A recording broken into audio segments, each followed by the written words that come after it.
감사를 통해 힘을 얻는 비결, 골로새서 3장 15절부터 17절까지로 말씀을 전하겠습니다. 오늘 말씀은 제가 참 좋아하는 말씀 중 하나입니다. 무엇을 하든지 말에나 일에나 다 주 예수의 이름으로 하고 그를 힘입어 하나님 아버지께 감사하는 말씀을 항상 저의 삶에 적용하며 살려고 노력합니다. 말씀을 통해 감사하면 진짜 우리의 삶의 질이 바뀌어질 수 있을까요? 힘이 없고 능력도 없고 아무것도 없는데 무작정 감사만 한다고 잃어버린 것을 되찾고 없던 능력을 발휘할 수 있을까요? 우리가 감사를 하게 되면 우리에게 복이 온다는 말을 너무 많이 하고 수없이 듣기도 하였습니다. 그런데 여러분은 감사를 하시니 복이 이렇게 오던가요? 감사하는 사람의 얼굴 미소는 항상 밝고 누가 봐도 좋습니다. 감사를 하게 되면 내 인생의 모든 길이 열린다. 막힌 길도 그냥 뛰어넘는다. 늘 감사하며 살아라. 이런 마음으로 감사를 하면 좋은데 참 그 감사가 잘 안 됩니다. 내가 전혀 이해할 수 없는 놀라운 일들을 경험하는 분들도 많이 있습니다. 그런데 그분들조차 그 감사를 하기가 매우 어렵습니다. 우리가 감사할 마음이 없어서가 아니라 마음은 많은데 힘이 빠져서 그렇습니다. 감사를 통해 우리가 얻어지는 것이 참 많은데 그 감사가 좀처럼 잘 안 됩니다. 힘을 잃어서 그렇습니다. 우리가 한 번씩은 다 겪어본 일일 텐데 운동을 너무 많이 하고 나서 힘이 빠지면 그냥 주저앉아 일어날 힘도 없을 때가 있으시죠. 몸이 아파서 수정 하나 들 힘이 없을 때도 있었을 것입니다. 힘이 빠지면 이렇게 아무것도 할 수가 없으십니다. 나의 힘이 되신 여호와여 내가 주님을 사랑합니다라는 말씀처럼 우리가 힘이 빠진 이유는 하나님을 사랑하는 고백이 작거나 아예 없어서 그렇습니다. 하나님께서 우리에게 주신 은혜는 너무나도 많은데 고작 감사헌금 한번 드린 것으로 다 했다고 생각할 수도 있습니다. 물론 감사헌금도 감사의 표현이긴 하지만 그보다 더 드려야 할 것은 우리의 마음과 입으로 주위 사람이나 믿지 않는 분들께 그 감사의 고백을 자주 들려주어야 한다는 것입니다. 내 자식이 이쁘거나 내 손주가 이쁘면 얼마나 그들의 이야기를 많이 하는지 여러분들은 잘 아실 것입니다. 주님의 그 감사가 너무도 좋아서 늘 그렇게 그 감사함의 고백이 많을 때 우리는 힘을 얻게 됩니다. 너무나 좋은 자식과 손주를 이야기하면서 힘없이 축 처져서 말하는 사람은 없을 것입니다. 힘이 있으니 감사가 넘치는 것이고 감사가 넘치니 힘이 만들어지는 것입니다. 우리의 마음에 평강이 넘쳐나면 힘이 생겨나는 것이고 근심과 걱정이 많게 되면 힘은 빠지게 되어 있습니다. 세상의 평강은 조건적 평강입니다.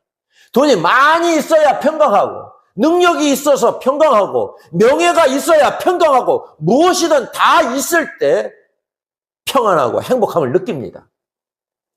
세상 사람들은 이렇게 무엇이 있어야 평강한 조건적 평강을 하고 있습니다. 다른 사람들에게는 다 있는데 나만 없는 것 같고 나만 뒤처져 있는 것 같고 무기력하고 무엇이든 다 잘못하는 사람으로 느껴지는 분들도 계실 것입니다. 즐겁고 웃을 일 없고 재미난 것도 없고 미래의 희망은 보이지 않고 그냥 하루를 지내고 계신 분도 계실 것입니다. 감사를 이렇게 잃어버렸으니 우리는 불안하고 염려와 고민 속에 살게 되는 것입니다. 하지만 우리에게는 감사를 되찾을 비결이 있습니다. 그 비결은 그리스도의 평강입니다. 주님께서 주시는 평강을 알고 찾아야 합니다.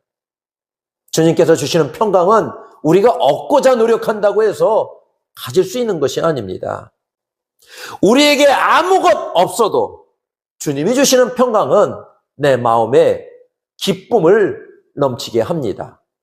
그 평강을 얻는 방법은 노력하고 돈 들이고 힘써서 얻는 것이 아니라 주님의 평강은 오로지 주님만 믿고 의지하면 주님은 우리에게 대가 없이 거저 주시는 것입니다.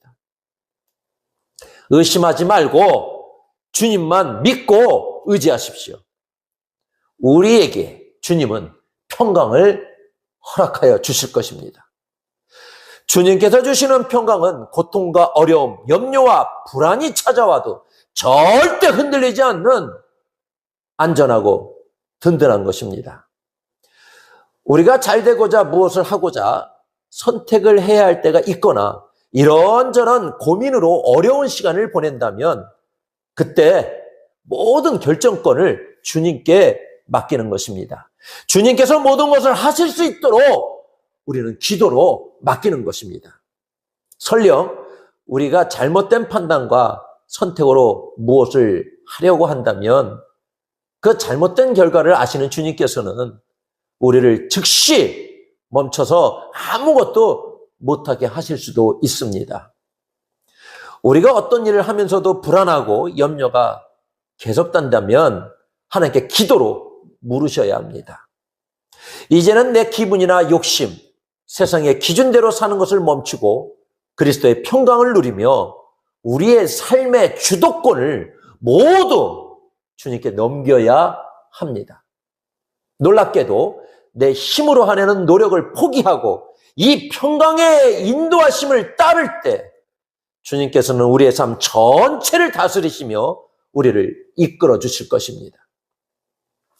우리가 그리스도의 평강을 누리게 되면 나 자신뿐 아니라 함께 신앙생활하는 성도나 가족들에게 평강이 흘러가서 다툼과 미움은 사라지게 될 것입니다. 그것이 바로 주님의 뜻입니다. 우리가 평강한 것을 좋아하시는 주님이십니다. 평강을 누리는 사람은 늘 감사가 넘치고 감사의 고백이 많은 사람입니다. 우리가 이처럼 평강 속에 살 수 있는 은혜는 주님의 십자가 희생이 있으셨기에 가능한 것입니다. 그러니 우리가 힘들다고 넘어져 아무것도 안 하는 것이 아닌 우리를 살리신 주님의 이름으로 기도하면 다시 일어설 힘을 얻게 되는 것입니다. 작은 일에도 감사가 표현되면 그 감사로 우리 마음의 불평과 걱정은 사라지게 되고 그리스도의 평강은 더욱더욱 커지게 될 것입니다. 그 평강의 주님이 우리를 다스리셔야 합니다. 풍성이 거한다는 것은 하나님의 말씀을 우리 마음에 가득 채워야 한다는 것입니다. 말씀이 우리 마음과 생각을 가득 채우고 있으면 세상에 온갖 걱정, 염려, 부정적인 생각, 유혹이 들어올 틈 자체가 없어지는 것입니다. 예를 들어서 우리 마음에 그릇이 있다 생각해 보십시오. 그 그릇에는 무엇인가 가득 담겨져 있다면 다른 무엇이든 담을 수 없게 될 것입니다. 그 그릇에 무엇인가 부족한 것이 있다면 그 부족한 공간에 무엇이든 채우려 할 것입니다. 우리의 마음 그릇에 불평과 감사가 있다면 때에 따라서 불평도 하게 되고 감사도 하게 될 것입니다. 그렇지만 그 마음의 그릇에 감사가 가득 차 있다고 하면 다른 무엇이든 담을 수 없다는 것입니다. 감사가 마음 그릇에 넘쳐 흐르는데 불평을 우리 마음 그릇에 어찌 담을 수 있겠습니까? 감사가 부족해서 또 그 그릇이 비워지면 그때 그 빈 공간에 불평은 찾아와서 담을 수 있지만 우리가 계속해서 가난해도 무엇이 없거나 잘 안 되는 환경이라도 감사의 마음그릇에 가득가득 채우고 있으면 그 어떤 것도 채울 수 없게 될 것입니다. 모든 근심과 걱정을 다 덜어내고 감사로 넘치게 가득가득 담아야 할 것입니다. 감사가 넘친다는 것은 세상에 그 무엇과도 바꾸지 않는다는 마음의 기쁨이 있는 것입니다. 그 기쁨으로 감사 기도를 주님께 드리면 주님은 이런 말할 수 없는 더 많은 감사의 환경을 우리에게 만들어주시는 것입니다. 우리가 어두운 방에 이렇게 들어가게 되면 불을 켜죠. 불을 켜면 어둠은 순식간에 다 사라지고 그 어디에도 어둠이 없어지는 것처럼 우리의 모든 근심, 걱정, 불안, 초조에 염려된 생각은 감사로 꽉꽉 채워 모든 불평과 어려움의 생각이 다 사라지게 해야 합니다. 감사의 불빛이 환하게 비춰지면 어둠의 근심과 걱정은 다 사라지게 되어 있는 것입니다. 말씀을 가장 중요한 일로 여겨서 읽고 묵상하는 것을 게을리하지 않을 때 말씀은 우리의 삶에 깊이 뿌리내리게 되고 감사의 조건을 만들게 할 것입니다. 세상의 유혹과 고난이 우리를 계속 힘들게 한다 해도 그 말씀에 뿌리내린 그 감사로 우리는 쉽게 넘어지거나 흔들리지 않게 될 것입니다. 감사의 생각이 가득하고 감사의 뿌리로 단단히 서게 되면 그 어떤 비협조의 환경이나 우리를 무너뜨리려는 표현이나 사건들이 우리를 절대 이겨내지 못할 것입니다. 감사의 기도는 걱정과 염려의 모든 것을 사라지게 하고 마음을 든든하게 지켜주는 평강만이 넘쳐나게 될 것입니다. 모든 상황과 어려움 속에 결정과 선택의 순간이 와도 먼저 주님께 감사의 기도를 드리며 지혜를 구하는 것이 주님께서 주시는 평강을 누리는 비결입니다. 힘들어하는 지체가 있다면 우리의 따뜻한 말로 위로해주고 그 사람이 다시 일어설 수 있도록 영적인 힘을 보태주어야 합니다. 교회 공동체가 정말 좋은 것은 서로를 위한 위로와 섬김이 늘 풍성하다는 것입니다. 주님의 평강 속에 드리는 기도는 무엇이 있어서 무엇을 받아서 감사하는 것이 아니라 가장 힘들 때, 가장 못할 때, 어려울 때, 지치고 무너질 때 주님을 의지하는 마음과 기쁨으로 드리는 것입니다. 우리가 주님께 감사의 기도를 드리면 그 감사 기도 한 대로 그대로 이루시게 하실 것입니다. 어렵고 힘든 삶일수록 더 감사의 기도와 감사의 찬양을 드려야 합니다. 찬양을 부르거나 성경을 묵상하며 기도드리게 되면 감사한 마음을 갖게 되고 그 감사함의 기도는 하나님께 영광이 되는 것입니다. 찬양은 단순한 노래가 아니라 우리 안에 있는 감사를 표현하는 최고의 방법입니다. 우리의 고난과 환경과 어려움이 계속되어도 하나님께 감사하게 되면 모든 어려움과 문제는 사라지고 다 해결되는 역사가 일어나게 될 것입니다. 그리고 우리는 그 감사로 기쁨과 희망이 채워지는 새 힘을 얻게 될 것입니다. 찬양은 억지로 짜내는 것이 아니라 말씀과 기도로 깨달음에서 나오는 힘 있는 고백이어야 합니다. 평강과 말씀이 우리에게 큰 힘을 주게 될 것입니다. 그 힘은 우리를 흔들리지 않게 하고 서로를 세워주며 감사의 삶을 살게 할 것입니다. 무엇을 하든지 말해나 이래나 라는 말씀은 우리가 살아가는 삶 속의 평범한 대화부터 농담, 격려, 업무, 가정생활 등 아침부터 다시 잠자리에 들 때까지 우리의 입에서 나오는 모든 말이나 행동을 다 포함한 것입니다. 이 말은 거룩한 말을 해야 한다는 것이 아니라 그리스도인답게 말해야 한다는 것입니다. 가장 작은 말 한마디, 작은 행동까지 주 예수의 이름으로 주님께 영광을 돌리기 위한 마음을 가져야 한다는 것입니다. 주 예수의 이름으로 한다는 것은 우리에게 가장 강력한 힘이 되는 것입니다. 대통령의 명령을 받고 움직이는 대사처럼 우리는 우리의 뜻이 아닌 주님의 뜻을 이루기 위해 살아가야 한다는 것입니다. 우리가 주 예수의 이름으로 일하거나 기도할 때 우리의 부족한 능력이나 지혜에 의존하지 않고 주님의 능력과 은혜로 살아가게 될 것입니다. 주님의 이름을 붙들고 일할 때 우리는 내 능력으로 실패할까 봐 두려워할 필요가 전혀 없습니다. 왜냐하면 나의 일이 아니라 주님의 일이기 때문입니다. 우리의 연약함에도 불구하고 주님은 주님의 이름을 의지하는 우리에게 계속해서 능력과 용기를 공급해 주실 것입니다. 이것이 주님께서 우리에게 주시는 진정한 힘입니다. 내 생각으로는 살아가는 것이 아닌 주님의 힘으로 살아가야 한다는 것입니다. 다 주 예수의 이름으로 하고라는 것은 우리의 삶 전체를 주님께 연결해서 주님의 힘을 끌어다 쓰는 것과 같습니다. 이 능력은 우리에게 지치지 않고 감사하며 살아갈 수 있는 힘을 제공해 주는 것입니다.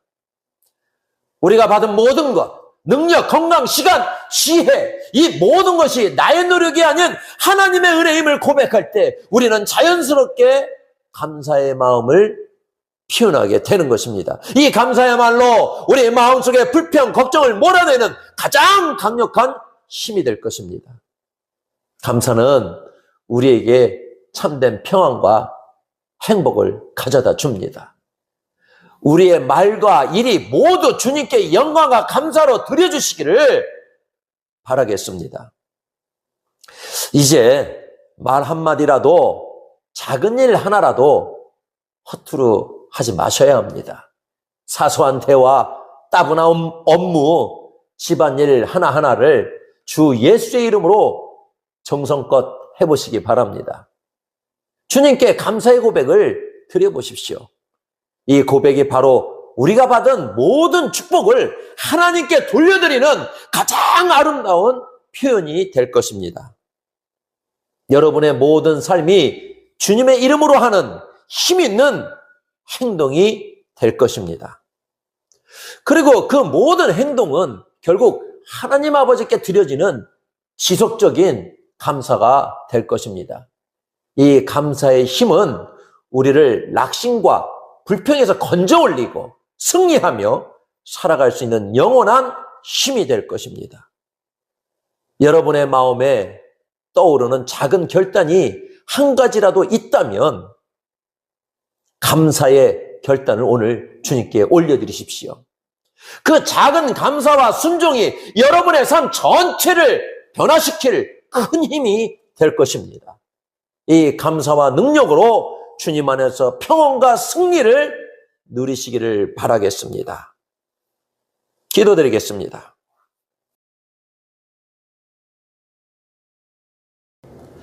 예수의 이름으로 감사하는 능력, 에베소서 5장 20절로 말씀을 전하겠습니다. 세계에 수많은 나라가 있습니다.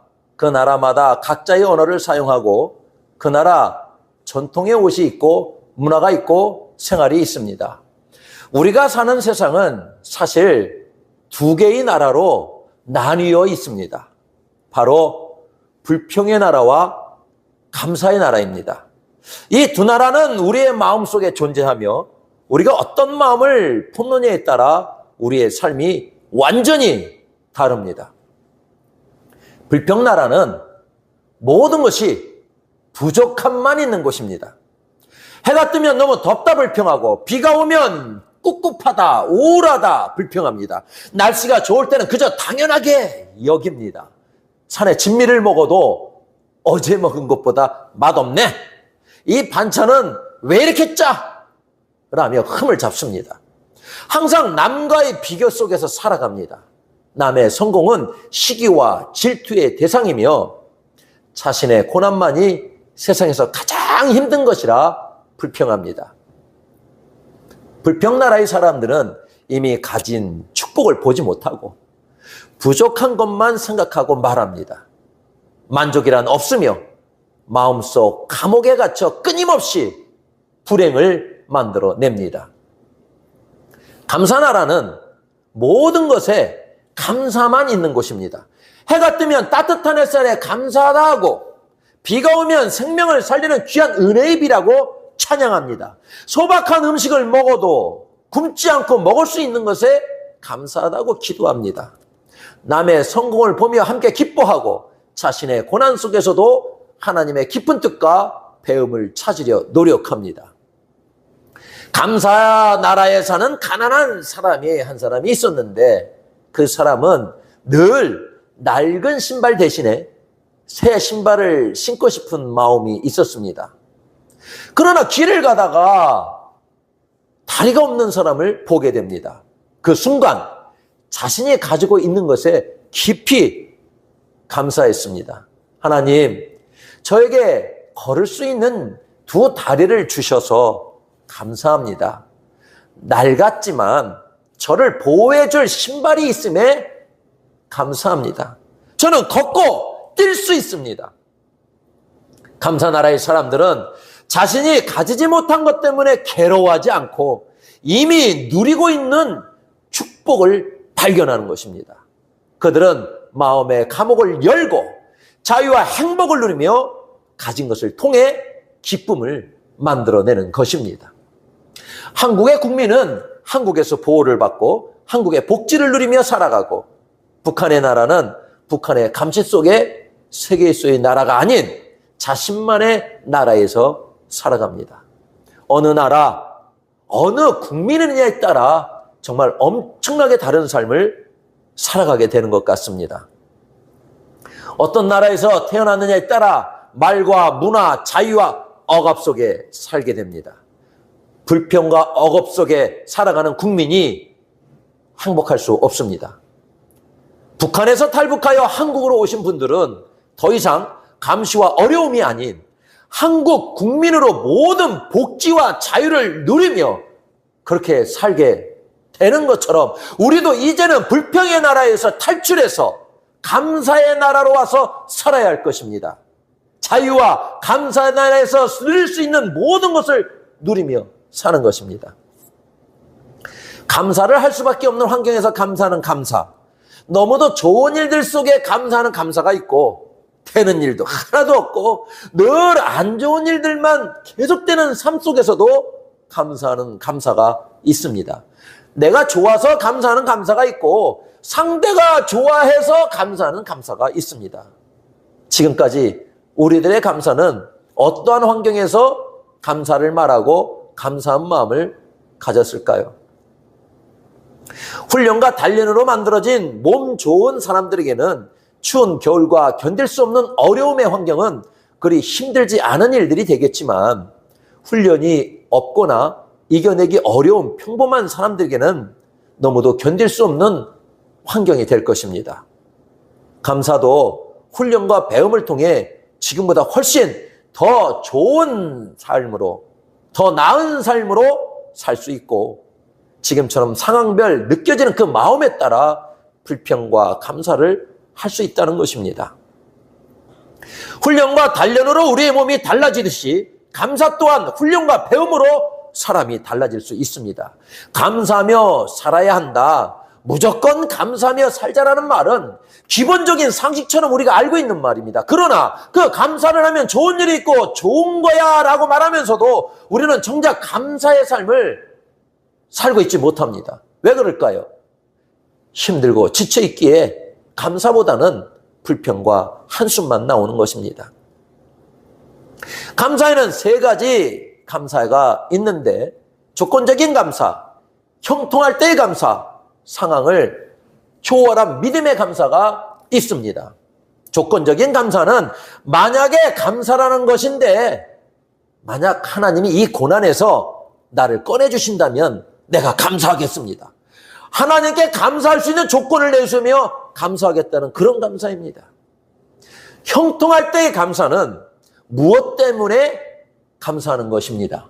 하나님께서 내게 복을 주셨기 때문에 나는 감사합니다. 하나님께서 감사할 수 있는 환경을 주시면 감사하겠다는 감사인 것입니다. 그러나 상황을 초월한 믿음의 감사는 그럼에도 불구하고의 감사가 있습니다. 이 감사는 고난과 고통 속에서도 여전히 나의 주님이시기에 주님의 이름으로 감사합니다라는 어떠한 환경과 상황 속에서도 먼저 감사하는 감사입니다. 빌립보 감옥에 갇힌 바울과 실라는 복음을 전하다가 억울하게 매를 맞고 감옥에 갇히며 극심한 고난을 당했습니다. 그러나 바울과 실라가 한밤중에 기도하고 하나님을 찬송하니 제수들이 듣게 됩니다. 바울과 실라는 때문에 감사가 아닌 그럼에도 불구하고 감사를 드렸습니다. 고통과 감옥 속에서도 하나님의 섭리와 선하심을 믿었습니다. 그들의 입에서 원망 대신 기도와 찬송, 즉 감사의 노래가 터져 나오게 되니 찬송할 때 큰 지진이 일어나 옥문이 열렸습니다. 간수는 도망가지 않은 바울과 실라의 모습을 보고 그의 집이 복음을 듣고 구원을 얻는 역사가 일어난 것입니다. 감사의 찬송은 단순한 노래가 아닌 절망의 감옥문을 부수고 영혼의 갇힘을 풀어주는 복음의 능력이었습니다. 우리는 질병의 감옥, 경제적 어려움의 감옥, 관계의 갈등이라는 감옥, 풀리지 않는 문제라는 감옥에 갇힌 것처럼 느낄 때가 있습니다. 그렇지만 우리도 바울과 실라처럼 그럼에도 불구하고 하나님께 감사할 수 있어야 합니다. 우리가 고난 중에도 감사하는 이유는 그 고난을 통해 하나님이 더 크고 놀라운 일을 계획하고 계심을 믿기 때문입니다. 이 믿음의 감사를 통해 우리 자신뿐만 아니라 우리 주변에 절망하는 영혼들에게 구원의 빛을 비추는 통로가 되어야 할 것입니다. 우리가 한국 사람으로 불려지며 한국 사람으로 세계에서 살아가는 것이 축복입니다.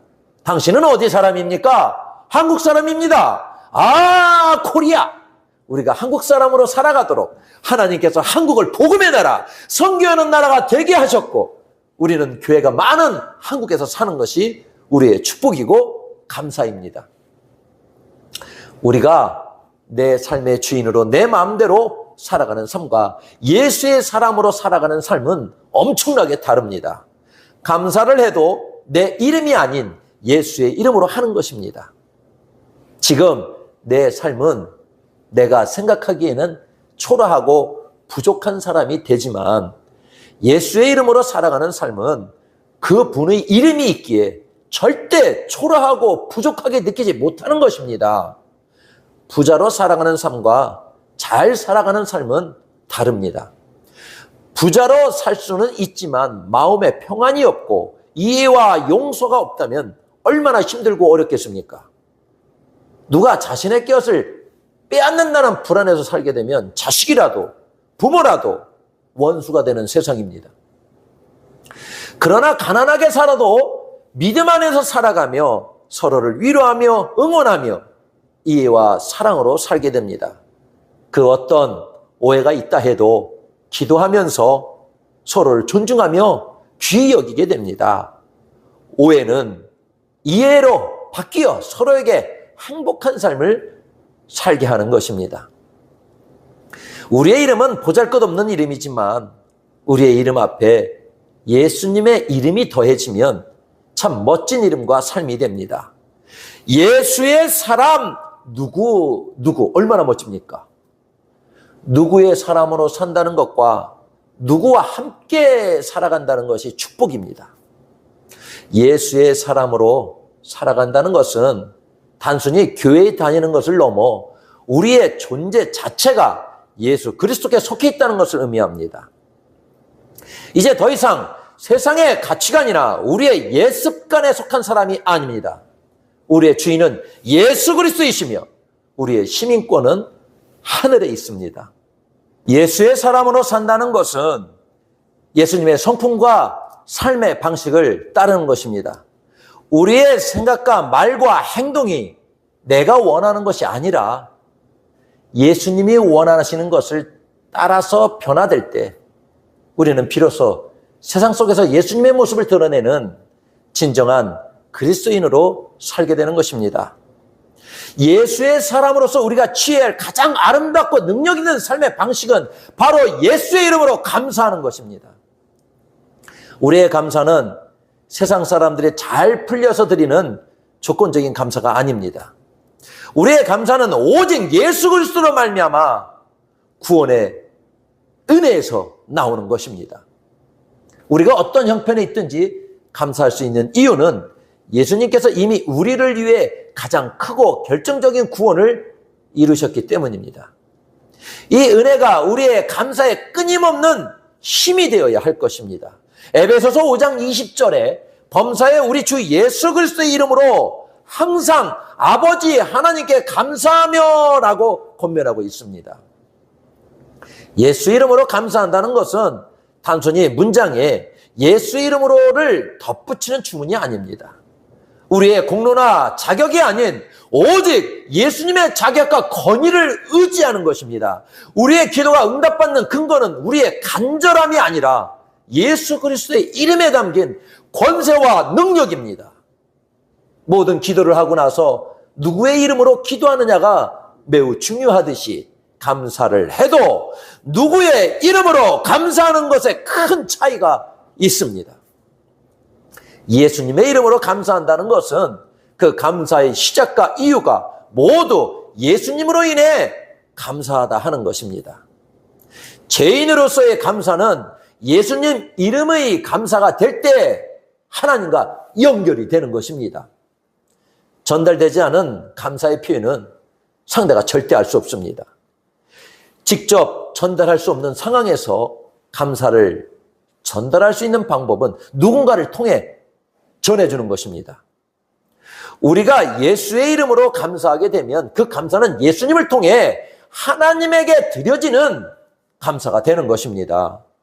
감사한 환경에서 자신만이 들을 수 있는 감사의 표현이거나 아무도 알아듣지 못하는 감사의 표현이 돼서는 안 되겠습니다. 예수의 이름, 예수 이름의 감사는 단절되었던 모든 것을 연결하고 소통하게 하는 것입니다. 고난과 어려움 속에서도 우리가 예수 이름으로 감사할 때 우리는 고난 뒤에 숨겨진 하나님의 선한 목적을 발견하며 그 모든 과정을 통해 예수님을 더욱 닮아갈 것을 믿음으로 고백하는 것입니다. 어느 성도님의 기도 중에 하나님, 저는 가난하지만 가진 것에 감사할 수 있는 눈을 주셔서 감사합니다. 저는 불행에 익숙해지는 것이 아니라 감사의 습관을 통해 예수님을 볼 수 있게 해주십시오라는 기도가 있었습니다. 성도님은 부자는 아니었지만 그의 삶은 늘 감사로 가득했습니다. 그는 물질적인 풍요가 아닌 예수 그리스도 안에 있는 만족이 진정한 풍요임을 보여주었습니다.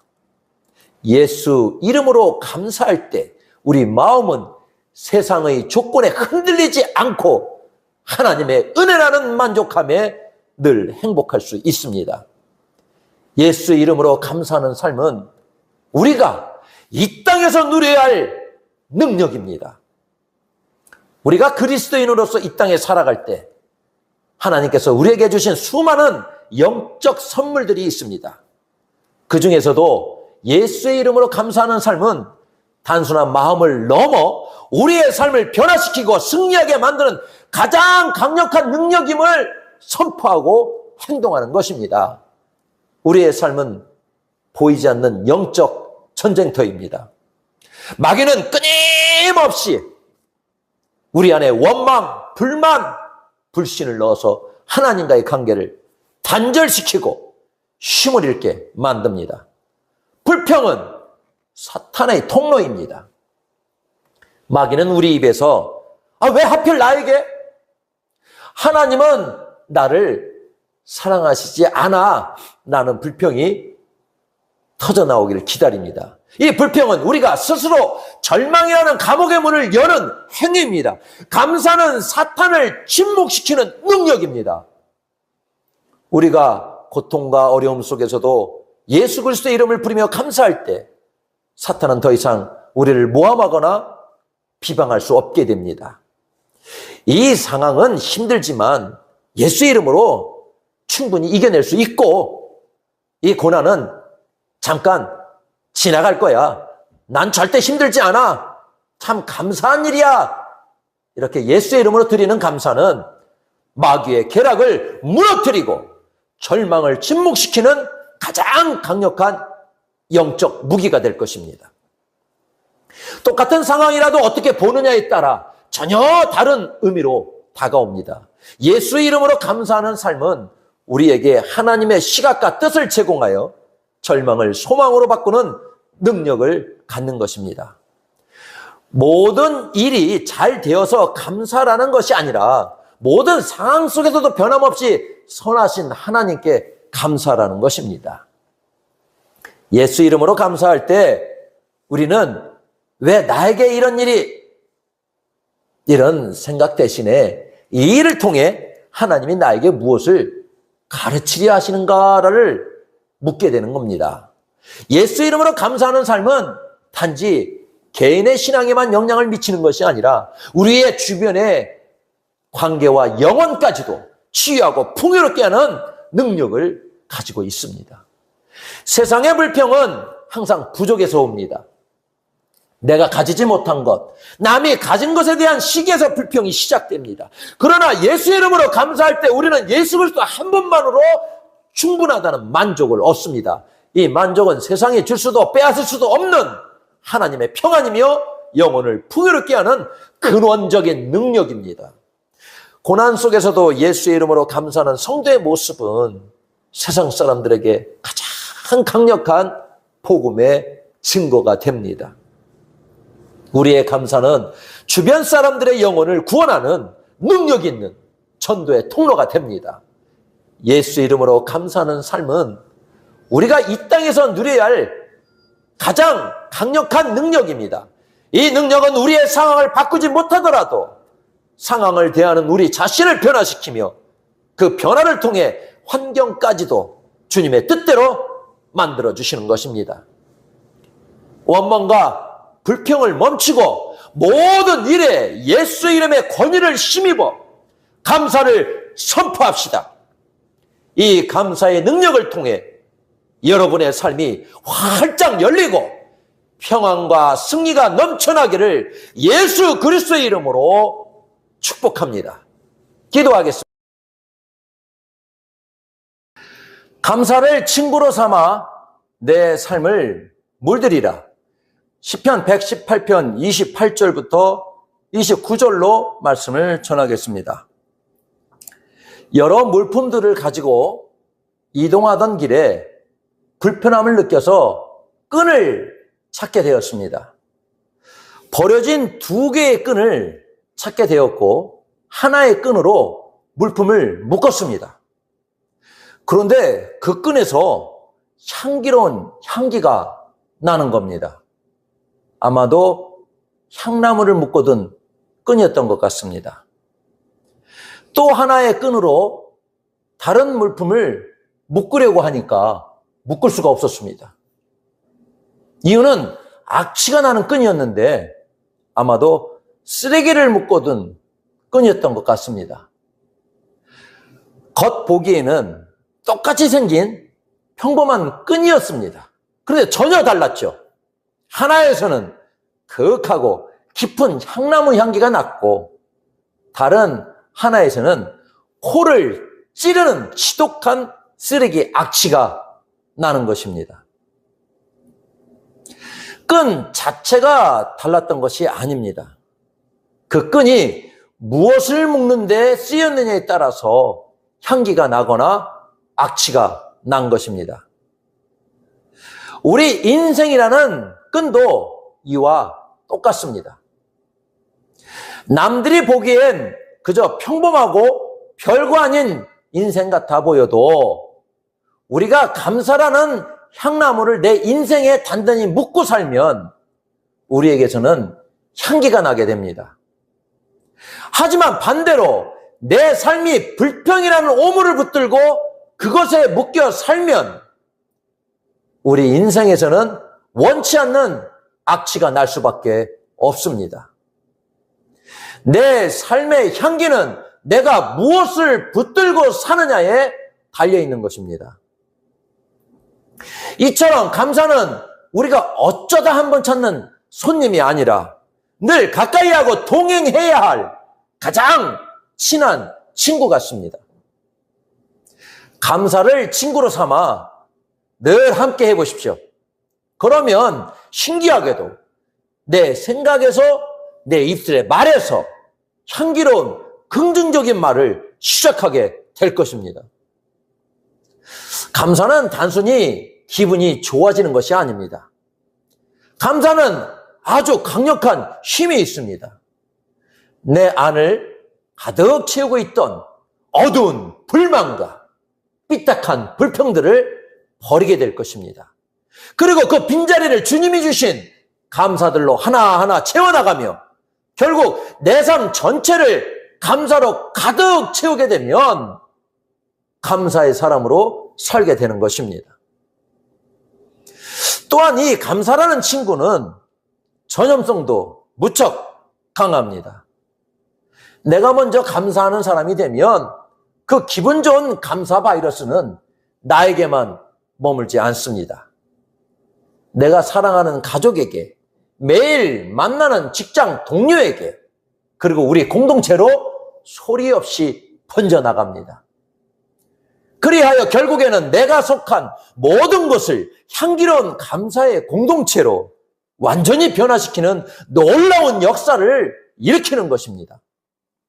어린 자녀들이 부모의 긍정적인 말투와 예의 바른 인사성을 그대로 보고 배우며 그렇게 자라서 사회에 그대로 말하게 되듯 우리가 지금 어떤 친구와 어울리며 사느냐가 곧 우리의 미래를 결정짓는 핵심이 되는 것 같습니다.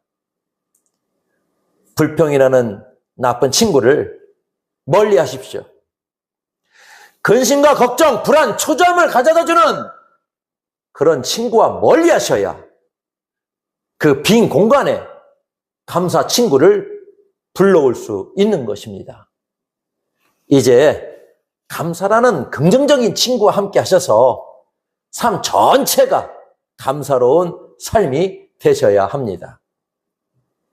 우리가 누구와 함께 하느냐에 따라 우리 인생의 향기가 결정되는 것입니다. 감사는 결코 환경이 저절로 만들어주는 선물이 아닙니다.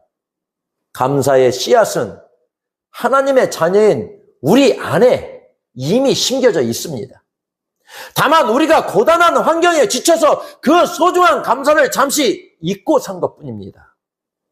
우리는 어느덧 주님이 주신 은혜를 너무나 당연한 권리처럼 여기며 살고 있습니다. 그러나 당연하게 여겼던 감사나 잊었던 감사가 뒤늦게라도 생각이 나신다면 바로 그때가 하나님이 우리에게 주시는 최고의 회복 기회입니다. 다 지나간 일인데 이미 늦었어. 포기하지 마시고 다시 연락해서 그때 참 고마웠습니다.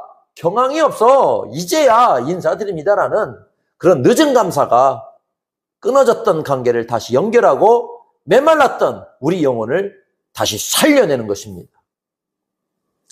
성경에 고침을 받은 10명의 나병 환자들은 모두 똑같은 기적을 체험했지만 오직 한 사람만이 길을 가다가 돌이켜서 주님께 달려와 감사를 드렸습니다. 주님은 그 늦게라도 돌이켜 드린 감사를 보시고 그의 육체적 고침을 넘어서 영혼의 구원이라는 큰 선물을 주신 겁니다.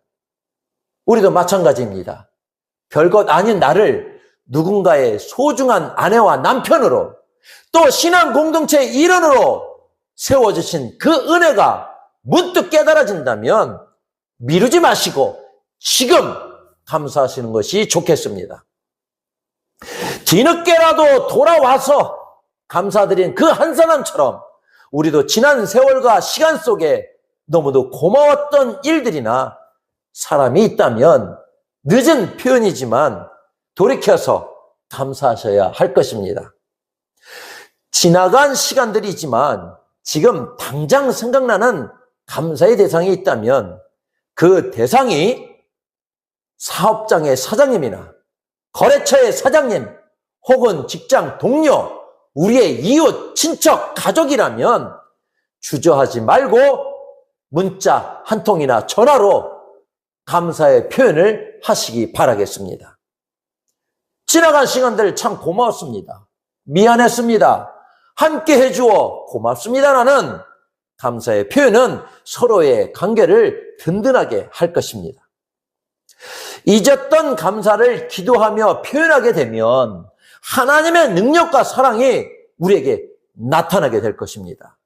주님께도 온 마음을 다해 그동안 잊고 지냈던 감사를 기도로 올려드리는 것입니다. 좋은 마음이나 감사의 마음은 바로바로 하는 것이 좋겠습니다. 시간이 지나면 지날수록 표현은 자꾸 마음에서 멀어지게 되어 나중에는 내 마음속으로만 남겨지고 상대에게는 전달할 수 없게 될 수 있습니다. 비록 몸이 아프고 형편이 넉넉하지 못해도 우리는 늘 감사하셔야 합니다. 내가 오늘 죽음의 자리가 아닌 생명의 자리에 있음을 감사하셔야 한다는 것입니다. 병원이나 요양원에서 치료를 받고 계신다 해도 감사하셔야 합니다. 불평이 시작되면 그 불평의 마귀는 계속해서 우리를 무기력하게 하고 힘들게 합니다. 그러다 마침내 모든 것을 포기하게 하거나 아무것도 할 수 없는 사람으로 우리를 그렇게 만들어가는 것입니다. 마귀는 계속해서 우리에게 불평을 주려 할 것입니다. 그러나 우리가 감사를 하는 순간 불평은 물러가고 마귀도 물러가고 감사의 주님께서 우리 마음에 오셔서 이와 사랑으로 모든 이들을 사랑하게 하십니다. 사랑에도 오해가 생겨나면 무너질 수 있지만 어떤 오해에도 사랑이나 이해가 넘쳐나면 상상할 수 없는 감사가 넘쳐나게 되는 것입니다. 우리가 잊어버렸던 감사나 마귀의 유혹으로 표현하지 않은 감사가 있다면 찾아서 감사의 생각과 생활로 다시 시작하는 것입니다. 그 시작은 작거나 미흡하겠지만 계속 감사하다 보면 그 감사의 표현과 고백대로 그렇게 환경은 변화될 것입니다. 불평의 삶은 감사의 삶으로, 절망의 생각과 삶은 소망의 생각과 삶으로, 오해는 이해로 변화되어 우리의 삶 모든 곳에서 감사가 풍성히 넘쳐나게 될 것입니다. 세상은 끊임없이 우리에게 두려운 환경을 보여주며 너는 절대 불가능해 속삭이며 계속해서 유혹할 것입니다. 귀찮은 생각으로 모든 게 귀찮고 짜증나게 하면서 해야 한다는 생각만 머릿속에서 하지 행동은 귀찮고 어렵다 여기며 아무것도 안 하게 합니다. 그 두려움과 귀찮고 짜증을 내를 그 이겨내는 방법이 있는데 그것은 환경을 바라보던 눈과 생각을 어떤 환경이라도 감사하는 선택을 하시는 것입니다. 우리의 삶 속에는 항상 선택의 시간들이 주어집니다. 그때마다 잊지 말고 생각해야 하는 단어와 표현은 오직 감사를 선택하는 것입니다. 주님께서 나를 안전하게 지켜주셔서 감사합니다라는 감사의 고백이 우리를 더욱더 든든하고 안전하게 지켜주는 주님의 보호하심이 될 것입니다. 우리는 돈의 힘이나 세상의 능력으로 사는 존재가 아니라 오직 주님이 주신 감사로 살아가는 존재가 되어야 할 것입니다. 환경은 우리를 향해 아니라고 절망을 말해도 우리 안에 믿음은 그럼에도 불구하고 주님 고맙습니다라는 생각으로 늘 감사만을 말해야 합니다. 여기서 우리가 꼭 기억해야 할 것이 있습니다. 감사할 때는 사람만을 찾는 것이 아니라 먼저 우선순위로 주님을 찾아야 한다는 것입니다. 감사를 주신 근원이 주님이시기에 우리의 모든 고마움은 가장 먼저 주님께 드려야 합니다. 감사는 무너져가는 내 삶을 다시 세우는 능력이 있습니다. 이제 여러분 결정하셔야 합니다. 무너진 환경을 보며 불평이라는 옛 친구를 불러 함께 주저앉을 것인가? 아니면 하나님의 약속을 믿고 감사라는 친구를 불러서 다시 일어날 것인가를 선택하셔야 합니다. 감사를 친구로 삼는다는 것은 어떠한 상황에서도 불편 대신에 감사의 말을 먼저 선택하여 내 삶의 모든 습관을 이해로 물들이는 것을 의미합니다. 이처럼 잃어버렸던 감사의 마음이 회복될 때 비로소 끊겼던 모든 관계가 연결되고 우리의 영과 육이 함께 건강해지는 역사가 일어날 것입니다. 무너진 자리 위에 우리를 이전보다 더 높이 세워주시는 그 하나님의 놀라운 은혜를 누리시기를 소망하겠습니다. 여러분, 우리의 삶은 기다림의 연속인 것 같습니다. 사랑하는 사람을 기다리고 친구를 기다리고 따뜻한 봄을 기다립니다. 하지만 세상의 기다림은 늘 불안을 동반합니다. 약속이 어긋날까 봐 초조하고 기대가 무너질까 봐 실망의 가능성을 늘 안고 살아갑니다. 그러나 우리 믿음의 성도의 기다림은 세상과 본질적으로 다릅니다. 이미 약속된 확신 속에서 드리는 소망의 감사로 기다리기 때문입니다. 우리가 어떠한 절망적인 상황에서도 인내하며 미리 감사할 수 있는 근거는 단 하나입니다. 바로 우리를 향한 하나님의 선하심과 인자하심이 영원하기 때문입니다. 여기서 말하는 하나님의 인자하심은 결코 변치 않는 사랑을 뜻합니다. 우리가 무언가를 잘해서 받는 보상이 아니라 하나님께서 우리에게 무상으로 주신 영원한 선물입니다. 하나님의 인자하심을 깨달은 영혼은 감사를 억지로 따내는 것이 아니라 마음 깊은 곳에서 터져나오는 감사를 고백하게 됩니다.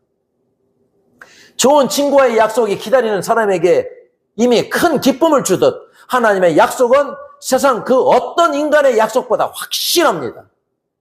그렇게 우리는 절망 속에서도 소망의 뿌리를 깊게 내리며 아직 오지 않은 미래를 향해 미리 감사할 수 있어야 하겠습니다. 하지만 우리 현실은 어떠합니까? 일하고 놀고 처리해야 할 세상의 일들이 너무나 많습니다. 그 바쁜 일상에 치여서 감사할 시간도 감사를 충전할 마음의 여유도 없다고 느낍니다. 일주일 내내 세상에서 치열하게 전쟁을 치르듯 살다가 주일 예배 1시간 앉아 있는다고 정말 내 영혼이 충전될까? 무너진 마음이 힐링되고 회복되는 것이 가능할까? 라는 의구심을 갖게 되실 겁니다.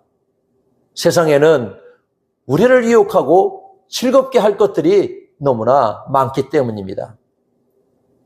그러나 여러분, 분명히 기억하셔야 합니다. 예배 시간을 기다리는 것은 세상의 즐거움을 기다리는 것과는 차원이 다른 진정한 기쁨을 기다리는 것입니다. 예배는 단순히 의무적으로 1시간을 때우는 그런 자리가 아닙니다. 내 말은 우리 영혼의 하나님의 인자하심을 가득 채우는 영적인 완전 충정소입니다. 세상에 줄 수 없는 근원적인 만족과 평안이 바로 이 예배의 자리에서 생산됩니다. 미래에 대한 불확실한 환경은 우리에게 결코 감사를 가져다 주지 못합니다.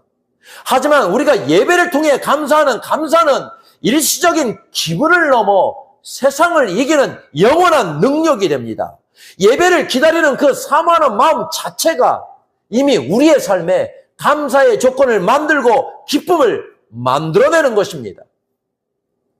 세상 사람들이 우리를 이해하지 못한다 해도, 심지어 우리의 눈으로 도저히 감사할 조건이 보이지 않는 환경이라 해도 우리는 소망을 가지고 기다려야 합니다.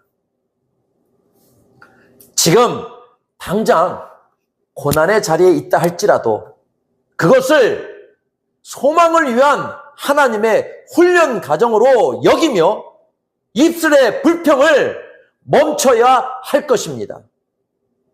주님이 주시는 확신 안에서 소망을 먼저 고백할 때 감사는 그 믿음의 고백 위에 단단히 서게 되는 것입니다. 감사는 무너져간 내 삶에 나를 이전보다 더 굳건하고 높게 세우는 강력한 힘입니다.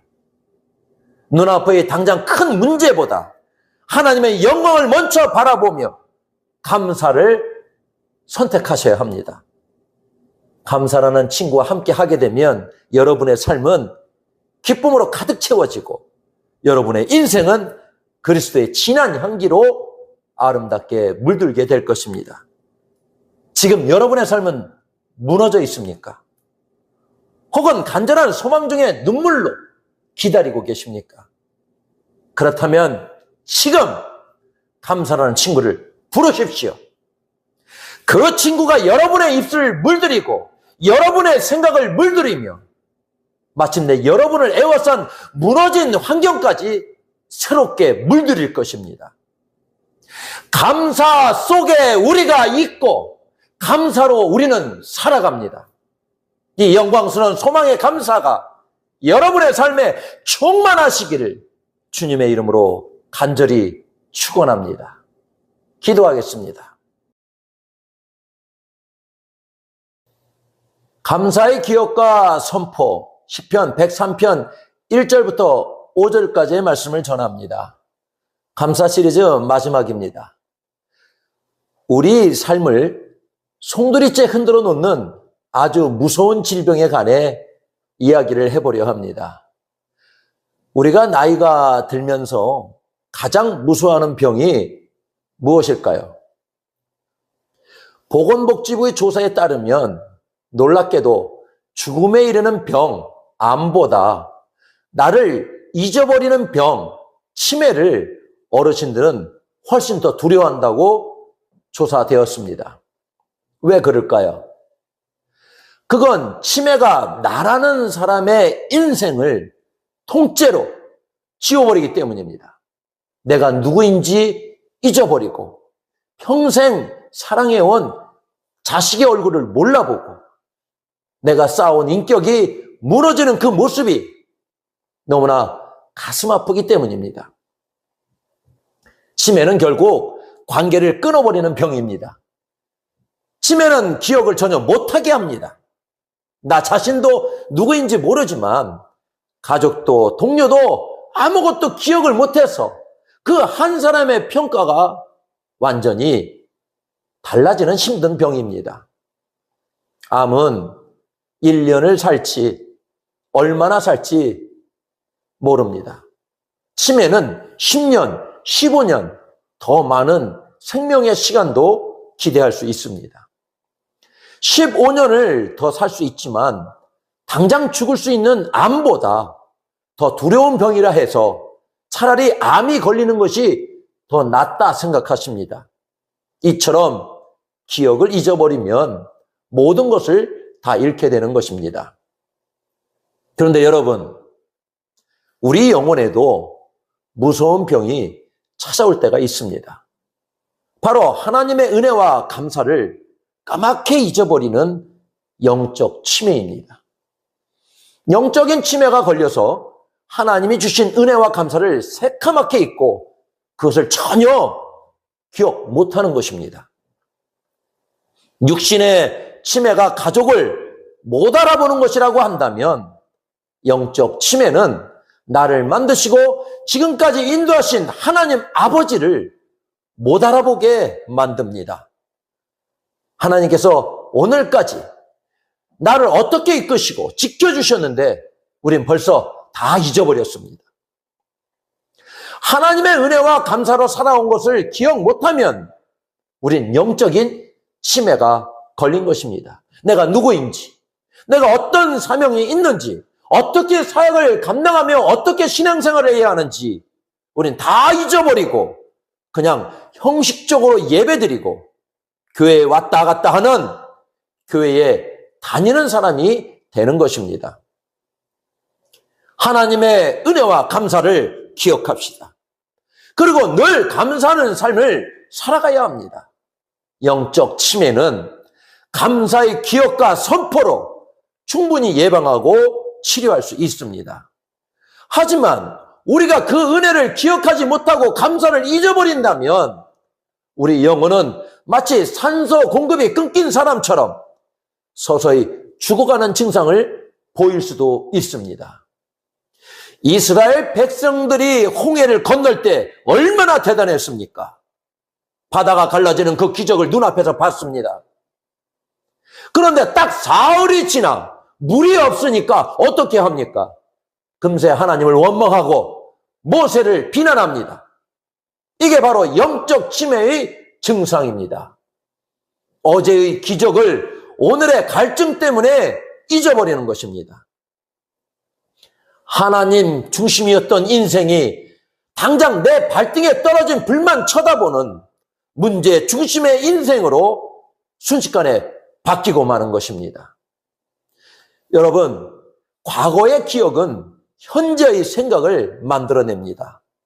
과거의 기억을 바탕으로 현재를 판단하게 되죠. 그런데 이 기억에 은혜와 감사는 다 없어지고 상처와 불평만 가득하다면 어떻게 되겠습니까? 우리의 생각은 자연스럽게 병들게 될 것입니다. 과거에 나쁜 기억이 있다면 주 예수의 이름으로 선포해서 다 잊어버려야 합니다. 나쁜 것은 기억에서 버리고 감사한 것은 더욱더 기억하며 감사의 마음을 잊지 말아야 합니다. 그 기억들은 생각에 매우 긍정적으로 적용하여 삶을 만족하게 만들어줄 것입니다. 우리의 마음에는 투사라는 잘못된 거울이 있습니다. 내 얼굴에 검댕이가 묻었는데 거울 속의 상대방을 보고 저 사람 얼굴 저 왜 저래? 하고 손가락질하는 것이지요. 내 마음이 불안과 미움으로 가득 차 있으면 아무 죄 없는 사람을 봐도 저 사람은 나를 싫어할 거야 라고 오해합니다. 마치 경찰이 직업병 때문에 길 가는 사람을 다 잠재적 도덕으로 보는 것과 비슷합니다. 내 마음의 안경이 더러우면 세상이 다 더럽게 보이는 법입니다. 뜨거운 국그릇에 한번 데인 아이는 식은 국그릇만 봐도 놀라서 울음을 터뜨립니다. 예전에 사람에게 한번 크게 데인 분들은 좋은 사람이 내게 다가와도 일단 의심부터 합니다. 저 사람도 나중에 나를 배신하겠지 하고 말이죠. 이게 바로 생각의 틀에 갇힌 상태입니다. 전쟁터의 총소리에 놀랐던 그런 기억 때문에 평화로운 축제의 폭죽 소리에도 가슴을 쓸어내리며 숨어버리는 것입니다. 이런 잘못된 생각의 틀을 깨는 방법은 단 하나뿐입니다. 바로 감사의 기억으로 우리 마음의 안경을 매일매일 닦아내는 것입니다. 감사의 기억은 우리 영혼의 힘과 능력이 됩니다. 현재의 생각에 불평이 있을 때 지난날의 감사를 기억하며 현재의 문제를 이겨내는 것입니다. 하나님이 나를 도우셨던 기억을 생각하여 모든 것을 이해하고 감사하는 것입니다. 그때 그 큰 위기에서도 나를 건져주신 하나님이 지금 이 문제도 해결해 주실 거야 라고 믿는 것입니다. 여러분, 기억이 끊기면 영혼은 산소가 끊긴 사람처럼 서서히 죽어가게 될 것입니다.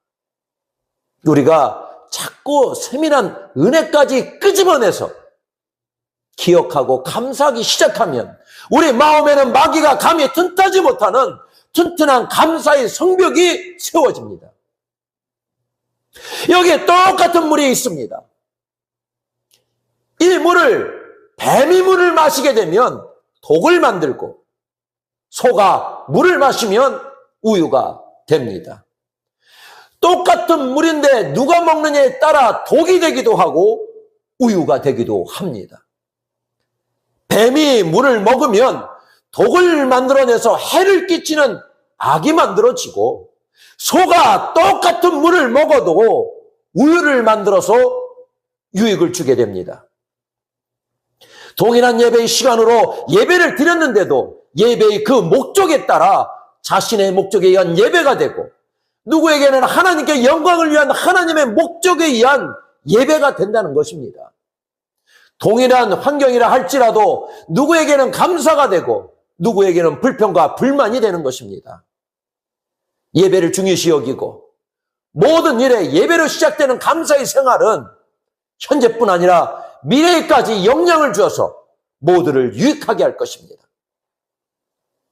올바른 목자는 삶을 하나님과 성도를 위해 사용하지만, 잘못된 목자는 목자 자신만을 생각하며 자신의 명예만 생각합니다.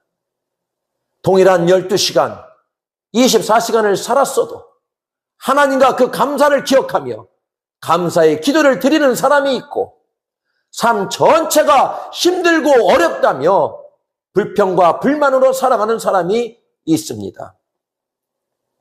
누가 어떻게 사용하느냐에 따라 그 결과가 엄청나게 다른 것처럼 하나님께서 우리에게 주신 은혜와 감사를 기억하여 늘 감사하는 삶으로 살게 되면 우리가 생각하는 그 이상의 축복된 환경이 우리를 기다릴 것입니다.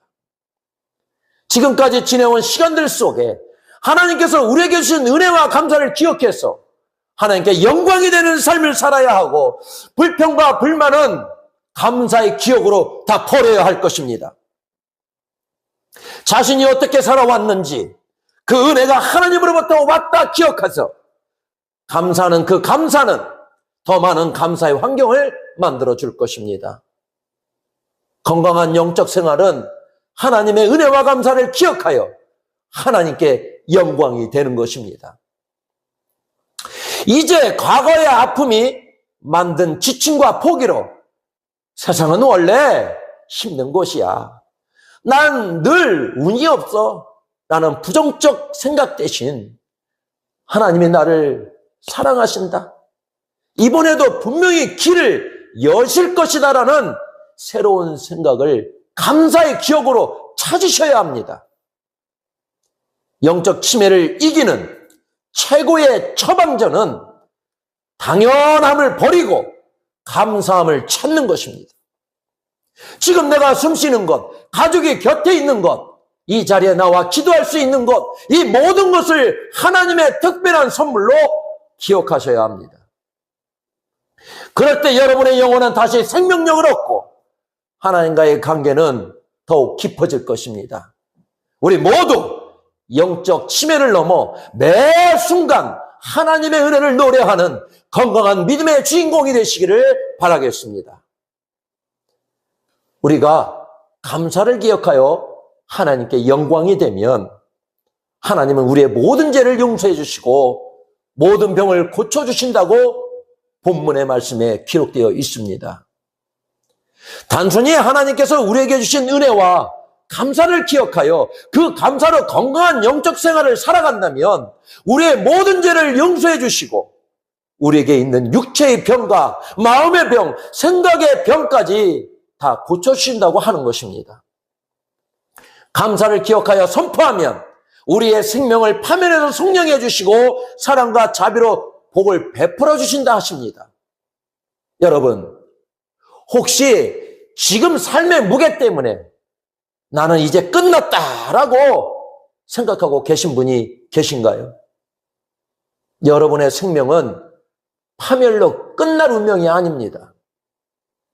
주님은 우리의 과거를 묻지 않으시고 오직 자비로운 손길로 우리를 다시 일으켜 세우십니다.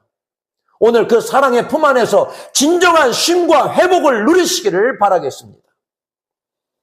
우리는 늘 무언가에 목말라 합니다. 돈이 있어도 마음이 허하고 성공해도 공허함이 찾아옵니다. 세상이 주는 것은 잠시 이 목을 축일 뿐 금세 다시 갈증이 나게 마련입니다. 하지만 하나님은 약속하십니다.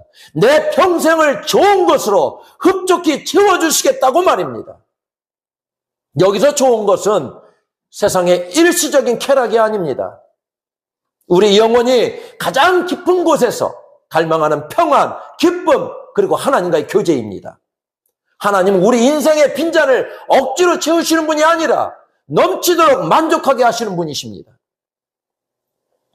독수리는 낡은 부리와 발톱을 바위에 갈아내고 뽑아내서 다시 새로운 생명을 얻는 과정을 거친다고 합니다. 우리의 인생의 고난을 통과하며 낡아지고 부서질 때가 있습니다.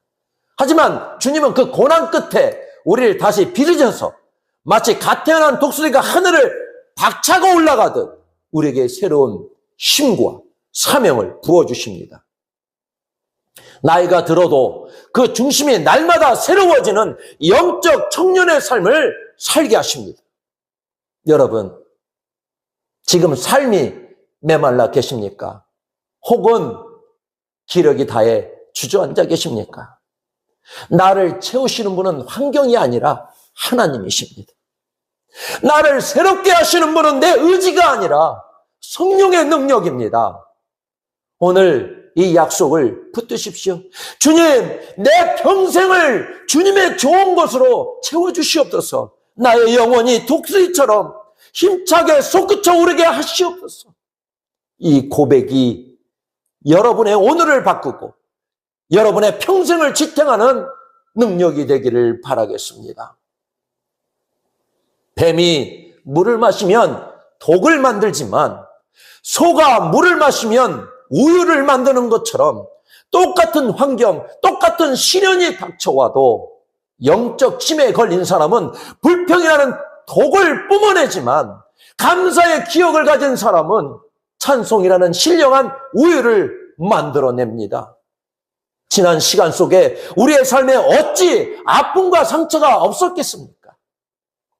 하지만 그 상처라는 잘못된 거울에 속지 마십시오. 우리가 하나님의 은혜를 기억하고 감사를 선포할 때 하나님은 약속하셨습니다. 우리의 모든 죄를 사하시며 육체의 마음과 생각의 병을 고쳐주시고 평생에 좋은 것으로 흡족히 채워주셔서 우리의 영혼을 독수리처럼 날마다 새롭게 하실 것입니다. 다시 한번 선포합시다. 내 영혼아, 여호와를 송축하라. 그의 모든 은택을 잊지 말지어다. 이 감사의 기억이 여러분의 미래를 여는 강력한 열쇠가 될 줄 믿습니다. 기도하겠습니다.